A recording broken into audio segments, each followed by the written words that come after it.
La parole de Dieu est un trésor inestimable. Ne laisse pas ta Bible fermée. Oh non, non. Lis-la, médite-la, nourris-toi. Lis-la, médite-la, nourris-toi. Bonjour. Le texte d'aujourd'hui, dans l'Ancien Testament, nous rapporte un épisode du livre de l'Exode au chapitre 17 qui nous dit l'importance de la prière dans nos vies de croyants. On y lit en effet que le peuple d'Israël, qui était alors en marche vers la terre promise, a été attaqué par des tribus nomades. Il faut savoir ici que l'enjeu de ce combat, c'était bien sûr l'accès aux points d'eau et au pâturage, tout à fait essentiel pour subsister dans les plaines arides et dans le désert.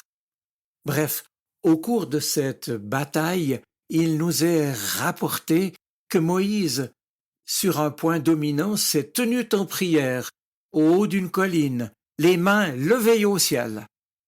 C'est ainsi qu'il suppliait le Seigneur, dans une posture bien sûr très symbolique. Il implorait le Dieu très haut de donner la victoire à son peuple, déjà bien éprouvé par son périple hors d'Égypte. Or, quand fatigué, Moïse baisse les bras, tout va mal et l'ennemi prend le dessus.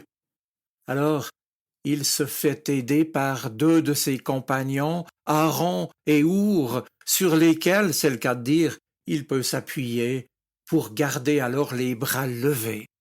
Et finalement, c'est ainsi que fut obtenue de Dieu la victoire sur les ennemis d'Israël.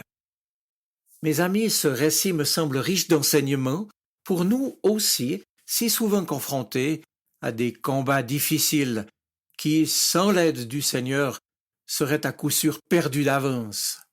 D'ailleurs, cet épisode a ainsi été lui-même une réponse à la question que se posaient les Hébreux eux-mêmes sortis d'Égypte et en proie au doute dans leur périple dans le désert, eux qui se demandaient si le Seigneur était au milieu d'eux ou plus.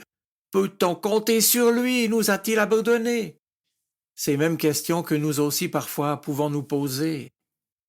Et l'on découvre ainsi dans cet épisode que l'important n'est pas dans le côté merveilleux de son issue, mais dans cette assurance que Dieu est véritablement au milieu de son peuple. Il vous est sans doute arrivé, à vous aussi, de ne pas avoir eu de réponse, alors que dans votre prière, vous aviez demandé au Seigneur de l'aide dans une situation pressante, voire désespérée. Ce qui est certain, c'est aussi qu'il y a des personnes qui, n'obtenant pas tout de suite ce qu'elles demandent, se découragent rapidement, ne prient plus, on arrive à se plaindre de Dieu et même à s'écarter de lui. Peut-on compter sur le Seigneur? Ou m'a-t-il abandonné? Écoute-t-il vraiment ma prière? Ces questions, il peut donc arriver que nous nous les posions par le fait que notre vie est aussi, bien souvent, un combat contre les puissances du mal. Et nous ne pouvons pas les vaincre par nos seules forces. Comme Moïse, nous avons besoin du soutien de nos frères et sœurs dans la foi. Nous avons besoin de leur prière qui s'associe à la nôtre. Ensemble, nous sommes la même Église de Jésus-Christ, sa famille, appelée à vivre dans une même fraternité, concrète, solidaire et priante. Mais moi, suis-je prêt à demander leur aide et leur appui, ou bien suis-je trop fier pour le faire? Mes amis, aujourd'hui, il nous est rappelé que notre prière doit s'appuyer sur la foi et sur l'amour, un peu comme Moïse s'est appuyé sur Aaron et Our, ses compagnons. Et pour cela, pour y puiser notre courage et notre force, nous avons besoin de nous nourrir de la parole de Dieu.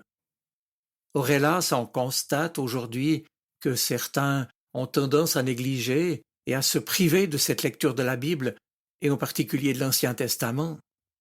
C'est regrettable, puisque nous y découvrons comment Dieu s'est révélé à son peuple, comment il intervient pour lui et le conduit au salut.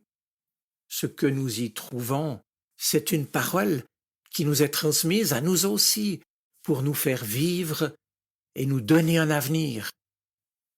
Vous l'avez compris, c'est donc en nous nourrissant de cette parole de Dieu que nous apprendrons aussi à prier avec foi.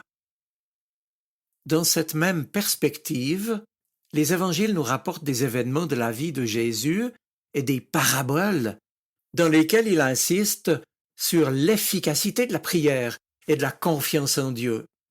Car tout comme ses disciples d'alors, ils sont nombreux ces chrétiens qui ont tendance aujourd'hui à se décourager rapidement. Dieu tarde-t-il à faire justice aux siens? Se demande-t-il parfois accablé? C'est donc pour répondre à leurs questions comme à nos questions que l'évangéliste Luc au chapitre 18, les versets 1 à 8, nous rapporte cette parabole bien connue d'un juge malhonnête et corrompu qui a fini par répondre à la demande d'une pauvre veuve qui réclamait justice et être rétablie dans son droit. Le magistrat a fini par lui céder. Il n'en pouvait plus d'entendre ses supplications répétées. Alors, dans la conclusion de sa parabole, utilisant l'argument du « si cette chose arrive, à plus forte raison, cette autre arrivera elle aussi », Jésus peut alors affirmer que si ce juge injuste a fini par bouger sous la pression insistante de la veuve, Dieu qui est juste, qui est un Père miséricordieux et bon, comment ne fera-t-il pas justice à ses enfants lorsqu'ils ont recours à lui dans la confiance? Dieu qui est un Père attentif à ses enfants ne peut qu'intervenir. Et plus encore, Luc nous dit qu'il nous écoute toujours, quoi que nous lui demandions. Et pourtant, il faut en convenir, mes amis, il nous arrive parfois d'avoir l'impression de prier dans le vide. Et nous pensons alors que Dieu n'est pas là quand on a besoin de lui. Or, il est bien là, présent au cœur de nos vies. Mais c'est nous qui fréquemment sommes absents ou ailleurs, pris dans nos pensées, dans nos préoccupations. Lui nous écoute toujours, mais est-ce que nous l'écoutons, lui? Nous ne pensons qu'à notre demande et nous n'obtenons pas la réponse que nous attendons. Et pourtant, nous affirme l'Évangile, nous avons été, bien entendu, au-delà de tout ce que nous pouvons imaginer.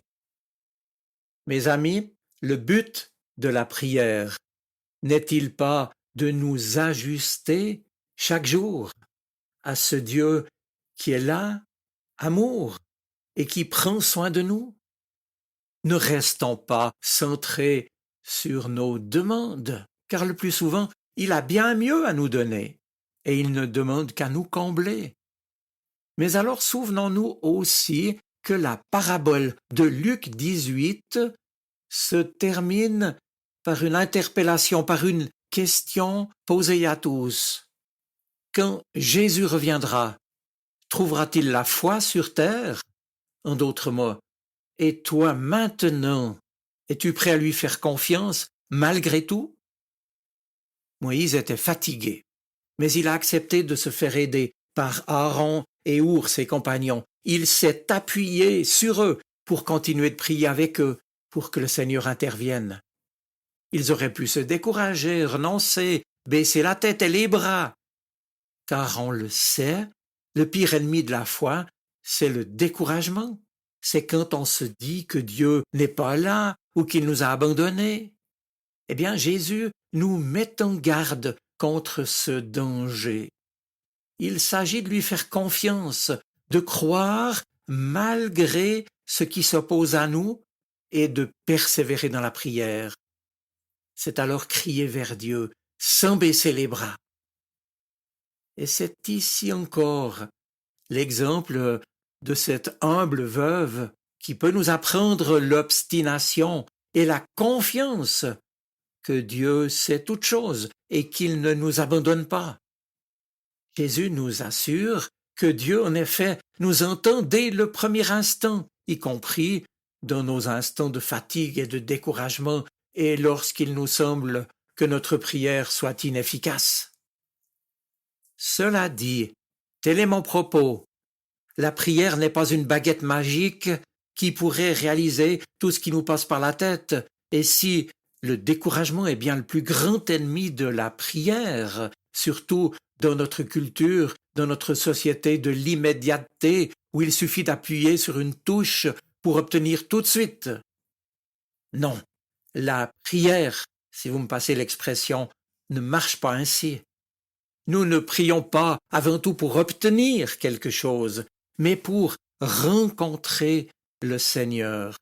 Nous ne prions pas pour obtenir quelque chose, mais pour être en communion et en louange en sa présence, pour être avec lui, devant lui, pour lui remettre nos vies, mais aussi pour l'écouter, pour le remercier, pour simplement être en sa présence.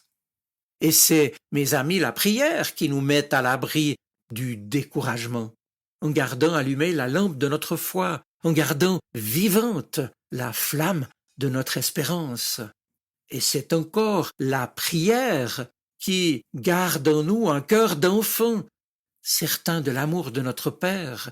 Nous tenons dans cette confiance celle de l'enfant devant leur Père, lui qui nous écoute toujours, qui connaît nos difficultés, mais qui sait mieux que nous ce dont nous avons besoin, et qui choisit parfois de reporter sa réponse pour que nous ayons nous-mêmes le temps nécessaire de discerner, de comprendre ce qui nous convient le plus. Et c'est alors que notre prière persévérante peut développer en nous une attitude de pauvreté, d'humilité, de reconnaissance, et qui nous oblige, en somme, à remettre sans foi sur le métier, comme on dit, nos aspirations et nos désirs, nos demandes, qui s'en trouvent alors purifiés et élargis. En ce sens, mes amis, telle sera ma conclusion. Prier, c'est se laisser accompagner jour après jour dans la présence du Seigneur et dans les bons et les mauvais moments par celui qui nous comprend le mieux et qui nous aime. Je vous souhaite une bonne semaine. Soyez bénis. Amen. La parole de Dieu est un trésor inestimable. Ne laisse pas ta Bible fermée.